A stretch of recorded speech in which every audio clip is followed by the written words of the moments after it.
I've removed the platen and the pieces underneath it so you have a clear view of the escapement wheel. And here it is in operation.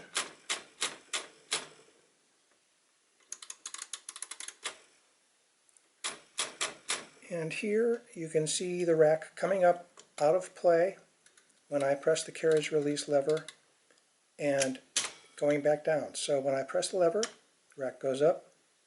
Release the lever, the rack comes down. Up.